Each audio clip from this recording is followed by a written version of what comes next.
ስለሆነ ችግሩን ተቋቁመን ወደ መሬት ወርደን ካልሰራነ ማን ሰርቶ አገሩን ሊለውጥ ነው? እድል ያለው እዚህ ቤት ያለው ሰው ነው። ለፕራዮሪቲ ሴክተሮች ብሎ ያስቀምጣቸዋሉ። በነዛ ውስጥ ተሰልፈን ሰርተን ምርት ጨምረን ኤክስፖርት የሚያድግበትን መንገድ ብናደርግ ጥሩ ነው። ሌላው ጉልበትና መሬትን ማገናኘት። አሁን እርሻዎች እየተፈተኑ ያሉት የስራ እድል የለም ይባላል፣ ሰራተኛ ግን እጥረት አለ። እኔ እርሻዎቼ 2 እርሻ 3 እርሻ የሰው ጉልበት አጣለሁ። ምግብ አቀርባለሁ፣ ደሞዝ ከፍላለሁ በየ15 ቀኑ ግን ሰው የለም።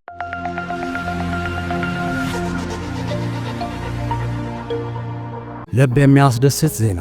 ሱቆትን በመሃል መርካቶ መኖሪያውን ደግሞ መሃል ፒያሳ ልናደርግልዎት ዝግጅት ላይ ነን። ነፋሻማ በሆነው አራዳ ፓርክ ፊት ለፊት ከ771 ሺህ ብር ጀምሮ ከባለ 1 እስከ ባለ 3 መኝታ ቀድመው ለመጡ ደንበኞቻችን እስከ 30 በመቶ በሚደርስ ልዩ ቅናሽ ለሽያጭ አቅርበናል። ከ3.6 እስከ 9.9 ሚሊዮን ብር ድረስ እጅግ ዘመናዊ አፓርትመንቶችን ከተለያዩ ፋሲሊቲዎች ጋር ለሽያጭ አቅርበናል። የባንክ አማራጭ ለምትፈልጉ ደንበኞቻችንም ተዘጋጅተን እየጠበቅን ነው። እንዲሁም የንግድ ሱቅ ፈላጊዎች በመሃል መርካቶ ተክለ ሃይማኖት እያስገነባ ነው በሚገኘው የገበያ ማዕከል ሱቅ ከነገበያው ለሽያጭ አቅርበናል። ለበለጠ መረጃ በ0945 24 14 17 ይደውሉ። ጠቅላይ ሚኒስትር እኔም እንደ ጓደኞቼ ትናንትና ባየነው ነገር በእውነት በአጭር ጊዜ ውስጥ ከተሰራ አገር መለወጥ እንደሚችል አይቻለሁ። እጅግ አመሰግናለሁ። ያው እንግዲህ በስራው ውስጥ ስላለነ ስለ ፖሊሲ ሀሳብ፣ ኢንፍሌሽን እና የስራ እድል ትንሽ አስተያየት መስጠት ፈልጋለሁ። አንድ ሀገር አደገ የሚባለው ገቢና ወጪው ሲጣጣም የኛ አገር ድህነቱ መሰረታዊ ነገር ከዚህ ጋር የተያያዘ ነው። ይሄንን እንዴት ፈተን ወጪና ገቢያችን ባላንስ የሆነ እናምጣ በሚለው ፖሊሲ ሀሳብ ላይ ገቢ እቃን በአገር ውስጥ የመተካት ወጪ ምርትን ደግሞ የማሳደግ ስራ ብንሰራ የሚል ሀሳብ አለኝ። ገቢ እንዴት እንተካ ስንል ደግሞ የትኛው ፕሮዳክት ነው ከፍተኛ ወጪ እያስወጣን ያለ የሚል ቅደም ተከተል መስጠት አለብን ብዬ አምናለሁ። ነዳጅ፣ ማዳበሪያ እና ሌሎች ሸቀጦች በቅደም ተከተል ማስቀደም አለብን። ገቢ መጨመርን በተመለከተ ምርታማነትን መጨመር ነው። እንግዲህ በአንዳንድ ምርቶች እንደ ስንዴ ባሉ ግብርና ላይ ለውጥ መጥቷል። ይሄንን ለውጥ በሌሎችም የኤክስፖርት ምርቶች መጨመር ነው። ይሄንን ለመጨመር ደግሞ ምን ብናደርግ ጥሩ ነው የሚል ሀሳብ አለኝ። ሁላችንም ለማምረት ብንዘጋጅ፣ በተለይ አቅም ያለን ባለሀብቶች ወደ እርሻው ገብተን ብናለማ። ችግር አለ፣ ግን ያን አገራችን ስለሆነ ችግሩን ተቋቁመን ወደ መሬት ወርደን ካልሰራነ ማን ሰርቶ አገሩን ሊለውጥ ነው? እድል ያለው እዚህ ቤት ያለው ሰው ነው። ለፕራዮሪቲ ሴክተሮች ብሎ ያስቀምጣቸዋሉ። በነዛ ውስጥ ተሰልፈን ሰርተን ምርት ጨምረን ኤክስፖርት የሚያድግበትን መንገድ ብናደርግ ጥሩ ነው። ሌላው ጉልበትና መሬትን ማገናኘት። አሁን እርሻዎች እየተፈተኑ ያሉት የስራ እድል የለም ይባላል፣ ሰራተኛ ግን እጥረት አለ። እኔ እርሻዎቼ 2 እርሻ 3 እርሻ የሰው ጉልበት አጣለሁ። ምግብ አቀርባለሁ፣ ደሞዝ ከፍላለሁ በየ15 ቀኑ ግን ሰው የለም። አንድ ቦታ ላይ ደግሞ ስራ እድል አጥቶ የታጨቀ ህዝብ አለ። ተዘዋውሮ የመስራት መብት ከሰላሙ ጋር አብሮ እያዩ ያንን ማፋጠንና ደግሞ አንድ ቦታ መሬት አለ፣ አንድ ቦታ ጉልበት አለ። ይሄንን አገናኝቶ ቦርደር ሳይፈጠርለት ብንሰራ አርሶ አደሩ እኛን ይለውጠናል። አርሶ አደሩ 100 ሄክታር 200 ሄክታር ብንሰጠው በአመቱ አልምቶ ምርት ያመጣልናል። ቀንጃ ሆኖ ሰርቶም ሀብት የሚያፈራ አርሶ አደር አለ። ስለዚህ ይሄ ከግብርና ጋር ተያይዞ ይሄ ቢሆን ጥሩ ነው። ሌላው ኢንዱስትሪ አብዛኛው የኢትዮጵያ ኢንዱስትሪ የመጡት እንኳ እንደው በ50% ይሰራ የለም። ይሄንን ስር ነቀል የሆነ ጥናት አካሄደን እንዴት ልንፈታው እንችላለን የሚል ምርታማነት ኢንፍሌሽንና ስራ ዕድል ላይ ደግሞ ማንሳት የምፈልገው ሁለቱ መታየት ያለባቸው ስራ ዕድል ለመፍጠር ካፒታል ያስፈልጋል። ፋይናንስ ካላገኘን ብዙ ሰራተኛ ነው ቀጥረን ያለ ነው። አሁንም የመቅጠር ፍላጎት አለን። መቼም መስራት የለመደ ሰው ብዙ መስራት ነው የሚፈልገው። የካፒታል እጥረቱ የዶላር እጥረቱ ብቻ ሳይሆን የብር እጥረትም አንዳንድ ጊዜ ስራ ዕድል ከመፍጠር ጋራ ቢታይ ኢንፍሌሽኑ ባላንሱ እየተሰራ ቢሆን አንዳንድ ስራዎች እናስብና ካፒታል ያጥሩናል። ብዙ ስራ ነው የምንሰራው፣ ብዙ ሰራተኛ ነው የቀጠርነው፣ ብዙ መበደር እንፈልጋለን። እኔ በሳህን ምግቤን ይዤ ቢሮዬ እየበላው ምሰራው ስራ ስለምወድ ነው፣ ሌላ ነገር የለውም። እና ብዙ እንሰራለን፣ ብድርም ከዛ አንጻር እንሰራለን። ገንዘቡን ወደ አልተፈለገ አቅጣጫ ከወሰድነው ሌላ ነገር ነው። አንዳንዱ ሰው አይሰራም፣ አለመስራቱ ሌላ ጉለት ይሆንና ደግሞ የሚሰራውን ይጠልፋል። ስለዚህ ስራ መስራት፣ መበደር፣ ብድሩን ማበላሸት ነው እንጂ መጥፎ አይደለም። በጣም አንሶናል ብድር አንሶኛል። እኔ በግሌ ሁሉም ሴክተር ውስጥ አለው ከ6000 በላይ ሰራተኛ አለ፣ ብር ያንሳል። እና ይሄም ፖሊሲ ስራ ዕድልንና ኢንፍሌሽንን ተቃራኒ ማድረግ ሳይሆን የሚታዩበት መንገድ ቢታይ ጥሩ ነው። በሚያዋጡ ሴክተሮች ሀገራችንን በሚለውጡ ሴክተሮች ከሰራነ ሀገሩን ለማሳደግ አሁን ጥሩ ሁኔታ አለ። መንግስት ፖሊሲ ሀሳብ ስጡ የሚል እንደዚህ እየሰበሰበ እያነጋገረን ነው። ስንሰራ እየደገፈን ነው። የአስተሳሰብ መዛባት ያለባቸውን ነገር ግን ማረም ያስፈልጋል። አመሰግናለሁ። ግዙፍ ነው። ሰው በፎርማል መንገድ ባይሰራም ኢንፎርማሊ ማትረፍ፣ መነገድ፣ መሸጥ ስለሚችል ወደ ሌጋል ለመምጣት የተወሰነ ውስንነት አለ። ሶስተኛው ታክስ ቤዝ ነው። እኛ ለውጥ ከመጣ በኋላ ከአመት ከሁለት አመት በኋላ ኢትዮጵያ ውስጥ ግብር ከፋይ የፌደራል ግብር ከፋይ 40,000 ሰው ብቻ ነበር። የታክስ ቤዝ እናስፋ ብለን ከ2012 እስከ እዚህ አመት ድረስ 3-4 አመት ገደማ በሰራነው ስራ አሁን 61,000 ገብቷል ከፋዩ። ኢትዮጵያ ግብር መሰብሰብ ከጀመረች ጊዜ ጀምሮ እስከ 2012 40,000 ሰው ለፌደራል መንግስት ግብር የሚከፍል ከነበረና በ3 እና 4 አመት ጊዜ ውስጥ ቤዙን አስፍተን 50% ጨምረን 61,000 ካደረስን በቂ ባይሆንም ለውጥ አለ ማለት ነው። ለውጥ አለ ማለት ነው። በእኛ ጂዲፒ ውስጥ 30% ድርሻ ያለው ግብርና ነው። እንደምታውቁት ማዳበሪያ ይጠይቃል፣ ኤክስቴንሽን ባለሙያ ይጠይቃል፣ ትራክተር ይጠይቃል፣ ምርጥ ዘር ይጠይቃል። ከዚህ ከ30% በላይ ሼር ያለው ግብርና ኦልሞስት ዜሮ ነው። ምንም አይነት ግብር አይከፈልም። ማዳበሪያ ማምጥተን ምርጥ ዘርም ማምጥተን ትራክተርም ማምጥተን ግብር አለመክፈል ሳይሆን ካመረተ በኋላ ሆርድ ማድረግ ደግሞ መያዝ ደግሞ እንደ ፋሽን ተለምዷል። አሁን ካመረተ በኋላ ምርት ማውጣት አለብኝ ከሚል ስቶር አድርጎ ማቆየት።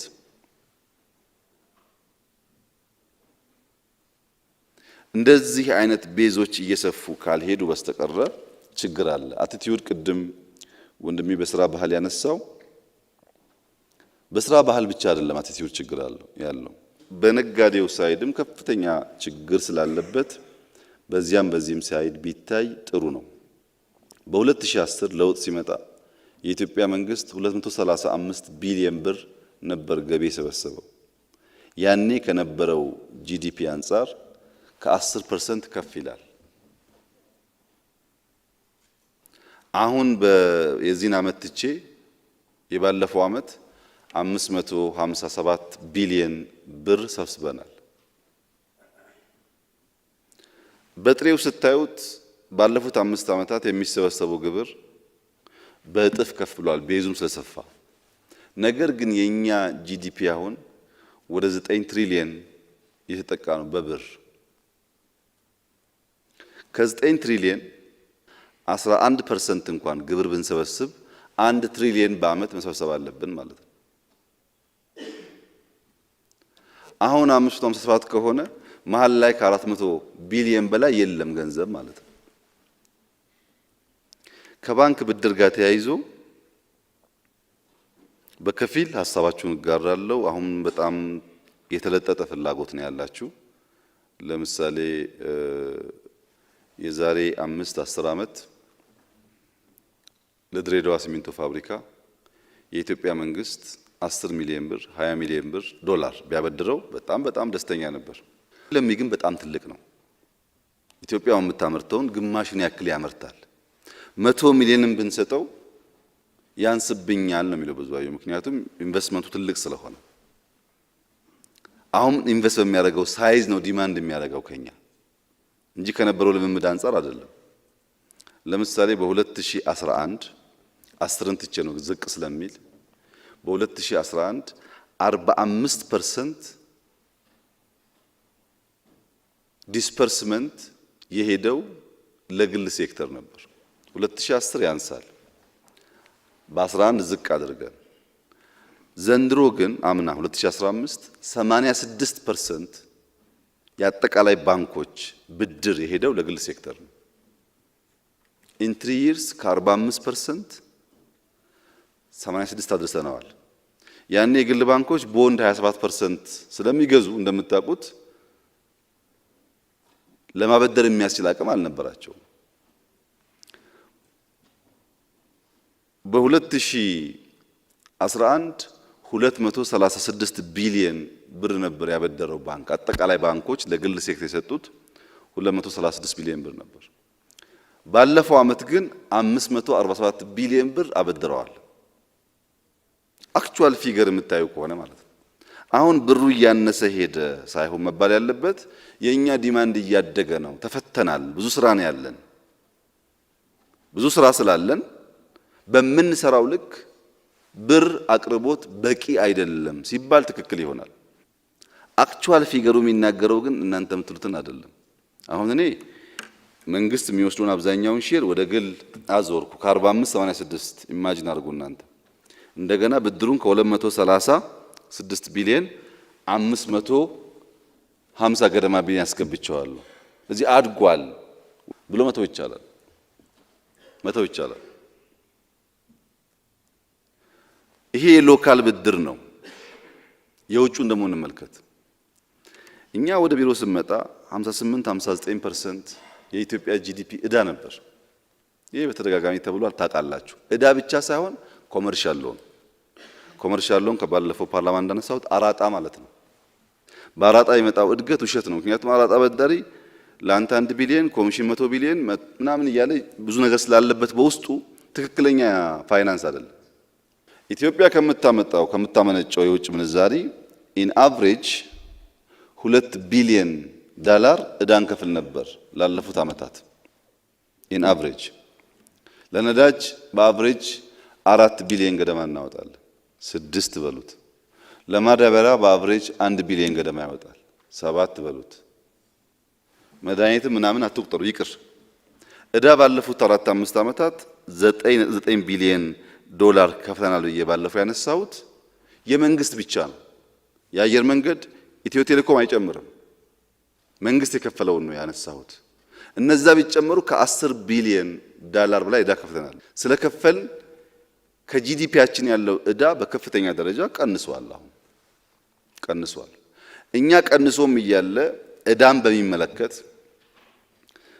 በዓለም አደባባይ ሁሌ የምንጮህበት ዋናው ምክንያት ያ ዕዳ ከሞላ ጎደል አራጣ ኢትዮጵያ ያልገባ የት እንደገባ የማይታወቅ ዕዳ እየከፈልን ስለሆነ ነው። ዕዳችሁን አስተካክሉ ምንለው። ኮመን ፍሬምወርክ የሚባለው ዋና ሐሳብ አንከፍልም ሳይሆን ይሄ አራጣችሁን ወደ ኮንሴሽናል ሎን ቀይሩልን ነው። እንክፈል፣ ግን ትክክለኛ የተሻለ የብድር ስርዓት እንከተል። ባለፉት ዓመታት እንደው ጥቂት ዳታ ብቻ በወስድ ወደ 6500 አይተምስ የእቃ አይነት በየዓመቱ ኢትዮጵያ ይገባሉ በተለያየ ነጋዴ። ከነዚህ ውስጥ በ2013 $14 ቢሊዮን ነው እቃ ያስገባ ነው ኢምፖርት። ከዚህ ውስጥ 10 ነጥብ ምናምን ቢሊዮን የፕራይቬት ሴክተር ነው። በ2015 አምና $17 ቢሊዮን ነው ኢምፖርት ያስገባ ነው። 11.1 ቢሊዮን ለፕራይቬት ሴክተር የተሰጠው። አሁን እንዴት ኮምፔር ታደርጋላችሁ? ድሮ ከነበረው ባለፉት 5 ዓመታት በድምሩ ፕላስ ኦር ማይነስ $75 ቢሊዮን ለኢምፖርት አወጣናል። 65% ለፕራይቬት ነው። ከዚህ ውስጥ ዕዳን፣ ነዳጅን፣ ማዳበሪያን ሳትጨምሩ ማለት ነው። ነዳጅ ኢትዮጵያ ከሞላ ጎደል 1.5 ሚሊዮን መኪና አላት። አሁን ከሞላ ጎደል 1.5 ሚሊዮን መኪና ውስጥ 15% ብቻ ነው የመንግስት፣ 85% የግል ነው የመኪናው ቁጥር። ሰብሲዲ እናደርጋለን ስንል 85% የመኪና ኦውነርስ ኢንዳይሬክትሊ ሰብሲዳይዝ ይደረጋሉ ማለት ነው። ነዳጅ 1 ቢሊዮን መንግስት አስገባ እንላለን እንጂ 85%ቱን ነዳጅ አቬሌብል ማድረጋችን ብቻ ሳይሆን ሰብሲዳይዝ እናደርጋለን። ከምናገኘው ዶላር ላይ ከ17 ቢሊዮኑ 11 ለፕራይቬት ሰጥተን 6ቱን ያዋለው ነዳጅ፣ ዕዳ ክፍያና ማዳበሪያ ነው። ዕዳም ባንከፍል ለእናንተ ብናቀርበው ገንዘቡን አይሆንም። ነዳጅም ባናመጣና ብናበድራችሁ ነዳጅ ከሌለ ልትሰሩበት አትችሉም። ማዳበሪያም ባንመጣ አሁን ኢንፍሌሽን የሚባለው ስንዴ ባናመርት ምን ሊሆን እንደሚችል አስቡት። ታክስ ማበረታቻ ደግሞ የለም አንበረታታም እንዳትሉ 2011 49 ቢሊዮን ነው ዲዩቲ ፍሪ የገባው አኑዋሊ። ባለፈው ዓመት 86 ቢሊዮን ብር ዲዩቲ ፍሪ ነው። ለማን ነው ዲዩቲ ፍሪ የሚሰጠው? ለእናንተ አይደለም እንዴ? ዲዩቲ ፍሪ አድጓል። ሎካል ብድር ዲስፐርስመንት አድጓል። የውጭ ምንዛሪ መንግስት ከዚህ ቀደም አብዝቶ የሚወስደው ወደ እናንተ ዞሯል። አሁንም ያልበቃበት ምክንያት በዛ ልክ ፕሮዳክቲቭ መሆን ስላልቻለ ነው። ፕሮዳክቲቭ መሆን አልቻልንም። ፕሮፐርሊ የገበያ ስርዓት ተከትለን አንሰራም። ለምሳሌ ኮንትሮባንድ ባለፈው ዓመት ብቻ ከ11 ቢሊዮን ብር በላይ የኮንትሮባንድ ዕቃ ተይዟል። ይሄ የደረስንበት ነው። ያልደረስንበት ደግሞ አስቡት ስንት እጥፍ እንደሆነ። ኮንትሮባንድ ስላለ ኢንፎርማል ማርኬቱ ሰፊ ስለሆነ ብዙ ገንዘብ ባልተገባ መንገድ ይወጣል። በ320 ገደማ ተቋማት ላይ ብቻ ኦዲት ተደርጎ ሁሉ ጋር ቢደረግ አላቅም ምን ያክል እንደሚመጣ ከ4500 ደረሰኝ በላይ ተጨበረበረ ነው የተገኘው። 320 ተቋማት ብቻ ታይተው ማለት ነው። ከ5 ቢሊዮን ብር በላይ ገቢ ማስገባት ሲገባቸው ያጭበረበሩት ተገኝቷል። እና ሲደመር ብር የዛሬ 3-4 ዓመት ከነበረው በእጥፍ ነው እያቀረብን ያለ ነው። አንድ የውጭ ምንዛሪ በእጥፍ ነው እያቀረብን ያለ ነው። ሁለቱም ደግሞ መንግስት ከሚወስደው አብዛኛውን ለግል ነው እየሰጠን ያለ ነው። ይሄን ከተስማማን በኋላ የሚቀርበው ብድር በቂ ነው ወይ፣ የውጭ ምንዛሪ በቂ ነው ወይ ከሆነ ክርክሩ በፍጹም በቂ አይደለም። ለሚ ጥሩ የጆይንት ቬንቸር ኤግዛምፕል ነው። ብዙአየሁ እንዳለው በጣም ተስፋ የሚጣልበት ፕሮጀክት ነው። ግን ብዙ እንጠብቃለን። ብዙአየሁ ገና ብዙ እንጠብቃለን። አሁን ብታስቡበት ጥሩ የሚሆነው ብረት ላይ ከፍተኛ ፍላጎት አለ፣ ሮ ማቴሪያል አለ። በግለሰብ አትምጡ። እዚህ ያላችሁ ሰዎች በጋራ ሆናችሁ ትልቅ ብር ስለሆነ ልክ ባንክ እንደመሰረታችሁት በጋራ ሆናችሁ የምትመጡ ከሆነ ነገ ጠዋት ብረት ላይ ልንሰራ እንችላለን። ፍላጎት አለ።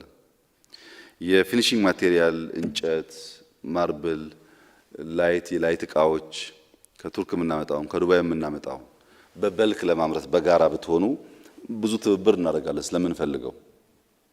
ሲሚንቶ እየተፈታ ስለሆነ አሁን ሲሚንቶ አላችሁ። ከዚህ ስብሰባ በኋላ ጫካን የምትጎበኙ ከሆነ ከፍተኛ ፍላጎት አለ። አሁን ሪል ስቴት ጫካ ለመግባት ሆቴል ለመግባት ከምዕራቡም ከምስራቁም ከፍተኛ ፑሽ አለ። እኛ እስካሁን ይዘነዋል። ዛይታ ያላችሁ በግለሰብ አንሰጣችሁ፣ ያው ከወሰዳችሁ በኋላ ባንክ ብድር ስለምትሉ ማለት ነው። በጋራ ግን ኩባንያ የምትፈጥሩ ከሆነ እናንተ እያላችሁ ለውጭ እኛ አንሰጥም፣ ቅድሚያ እናንተ እንሰጣለን። ኳሊቲ ጊዜ ኮምፕሮማይዝ ሳናደርግ ማለት ነው። ይኸው ዛሬ ተደራጁ፣ ኑ ትወስዳላችሁ ነገር ሳትመጡ ግን በግል መሬት አጥሬ ባንክ የምበደርበት ካላችሁ እሱን አስተዳደረኛ ስለማንወደው ብዙ አንተባበርም። በኋላ ስታዩ በቦይለሚ አፕሮች በጆይንት ቬንቸርም ይሁን በጋራ ከሰራችሁ ቅድሚያ በብረት በሪል ስቴት በቤት ውስጥ የፊኒሺንግ ማቴሪያል ኢትዮጵያን ብትሳተፉ ያዋጣል። እኛም ብናገዝ ደስተኞች ነን። የፕሮፐርቲ ጉዳይ እኛ ማስበንበታል። ህግ ሊሻሻል ስለሆነ እናያለን አብረን። አዲስ አበባን በሚመለከት ሰሞኑን እንደምታዩት በጣም ብዙ ቦታ እየፈረሰ ነው። ለምንድን ነው ያላችሁ እንደሆነ የወደፊት የኢትዮጵያም የአፍሪካም የዓለምም የኢኮኖሚ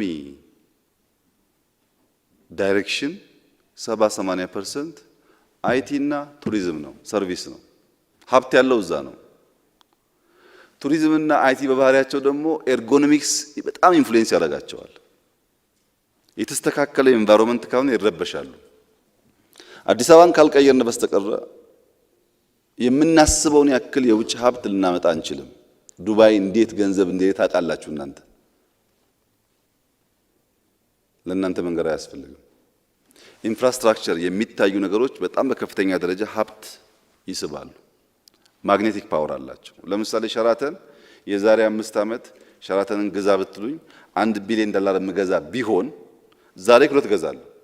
ፍሬንድሺፕ ከፊት ለፊት አለ፣ ሳይንስ ሙዚየም ከዛ አለ፣ መንገድ ተመልከት። ይሄ ሁሉ ኔበርሁድ ፕሮፐርቲውን ከፍ ያደርገዋል። አሁን የሚፈርሰው እንደሚባለው አይደለም። እኛ አንቆይም፣ 5-6 ወር ነው እንጨርሳለን። ለምሳሌ ቦሌ መንገድ ቦሌ ስትሪት እኛ የምናስበው ብዙ ሀገር ሄዳችሁ ወክ የምታደርጉባቸው አይነት ስትሪቶች እንዲሆን ነው።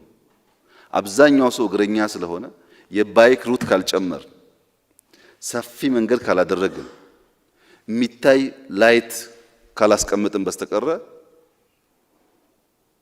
ቢያንስ የቦሌ መንገድ ቢያንስ የጫካ መገናኛ ሲኤምሲ መንገድ ቢያንስ ሜክሲኮ እነዚህ ዋና ዋናዎቹ።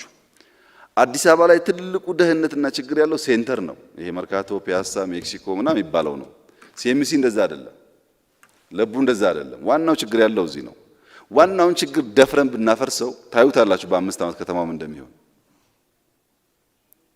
በዚህ ሂደት ውስጥ በግለሰብ ደረጃ አጥር የተነካብኝ ብሎ የሚያዙ ሰዎች ሊኖሩ ይችላሉ። ባለስልጣናት ያስቸግሩናል። ባለስልጣናት አጥር ሲነካባቸው የሚፈርስበት ስለሆነ የመንግስት ቤቶች ስለሚፈርሱ ክራይ ቤቶች የመንግስት ክራይ የሚያከራይ ቤት ይጮሃል፣ የቀበሌ ቤት የሚያከራይ ይጮሃል። ብዙ ነው ጩኸት ያለው።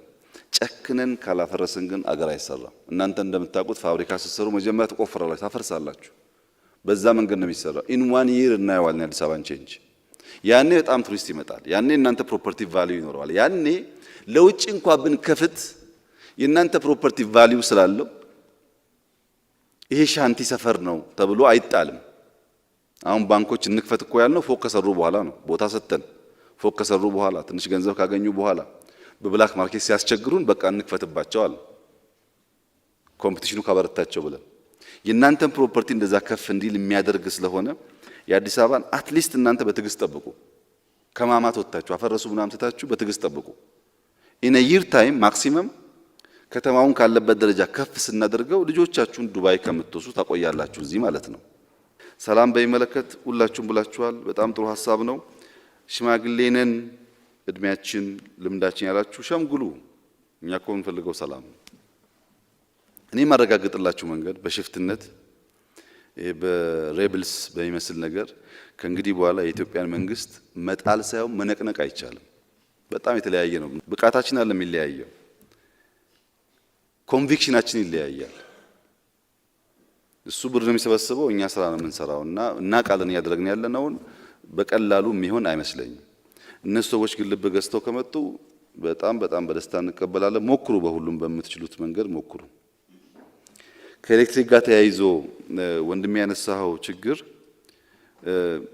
ለምሳሌ አሁን ቦሌ መንገድ የምናፈርሰው ወይም ፒያሳ መንገድ የምናፈርሰው አሮጌ ብቻ አይደለም የምናፈርሰው፣ እዛው ላይ ፋይበር እንዘረጋለን፣ እዛው ላይ ሽቦ